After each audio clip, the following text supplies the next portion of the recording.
বছরে ৩ লাখের বেশি পর্যটক আকর্ষণ শীর্ষে থাকা কালের সাক্ষী নাটোরের দীঘাপতিয়া রাজবাড়ি বা উত্তরা গণভবন পর্যটন কেন্দ্রের আয় কোটি টাকা ছুঁই ছুঁই।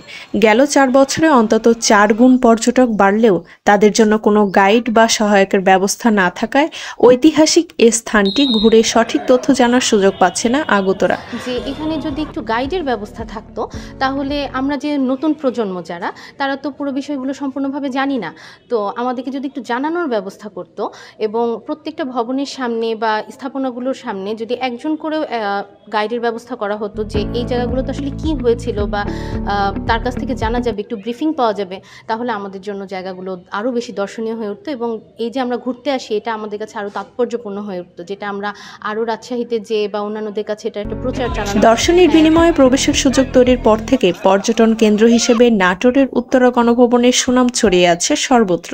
দৃষ্টিনন্দন স্থাপত্যশৈলী, পর্যটকদের আকর্ষণের শীর্ষে ঐতিহাসিক পুরকৃতির স্থাপনা সম্বলিত এই স্থানটি। কিন্তু এখানে সাধারণত যেটা দেখা যায়, অবশ্যই এটা একটা হেরিটেজ সাইট, একটা ঐতিহাসিক স্থাপনা, কিংবা আমরা যদি বলতে পারি যে আমরা আসলে ইতিহাস থেকে যে শিক্ষাগুলো পাই সেই শিক্ষাগুলো পাওয়ার অন্যতম একটি বড় বলতে পারি সূতিকাগার হচ্ছে এই সমস্ত জায়গাসমূহ।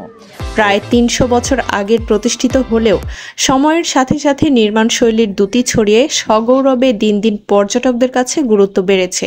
গত অর্থবছরে পর্যটক এসেছে ৩ লাখের বেশি, যা আগের তুলনায় ৪ গুণ বেশি।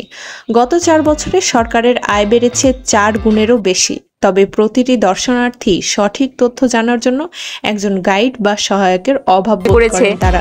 আর এখানে ঘুরতে খুবই ভালো লাগে, দেখার মতো অনেক কিছু আছে, বাট এইখানে যে জিনিসগুলি কোথায় কি হয়েছে, কোন রাজা কোন রানী কোথায় কি করতো, বাট সেগুলি জানানোর জন্য বা কোনো আমাদের গাইডলাইন যদি থাকতো তাহলে আমরা আরো ভালো বুঝতে পারতাম। দেখা যাচ্ছে যে পুরাকীর্তি, আমাদের যে ঐতিহাসিক নিদর্শনগুলোর মধ্যে বিখ্যাত একটা জায়গা, এটা খুবই ভালো লেগেছে। তবে আমরা বুঝতেছিলাম না যে কিছু কিছু জায়গাতে হচ্ছে আমাদের ল্যাকিংস রয়ে যাচ্ছে। এই যে জায়গাতে অন্ধকার, আমরা বুঝতেছিলাম না যেখানে কি আছে না আছে। কেউ যদি আমাদেরকে বলে দিত যে এই জায়গাতে এটা ঘটেছিল বা এটা হয়েছিল, তখন আমাদের জিনিসটা ভালো লাগতো আর কি। কোনোভাবে ডেসক্রিপশনও দেওয়া নেই আর কোনো গাইডও নেই। যদি স্বাভাবিকভাবে গাইড থেকে কোনো ডেসক্রিপশন যদি থাকা হতো তাহলে আমাদের জিনিসটা আরও বুঝতে সুবিধা হতো।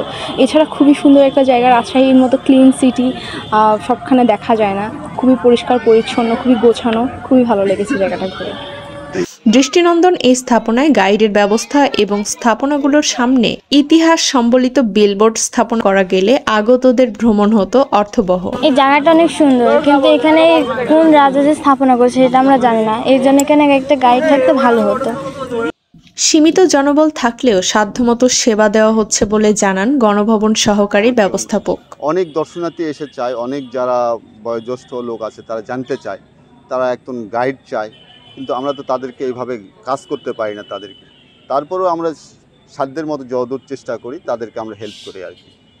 পর্যটকদের চাহিদার কথা বিবেচনা করে পর্যাপ্ত গাইড সুবিধার ব্যবস্থা করা হলে শিক্ষার্থী, পর্যটক ও ভ্রমণ পিপাসুদের আরও বেশি পদচারণ বাড়বে উত্তরা গণভবনে, বাড়বে আরও রাজস্ব আয়।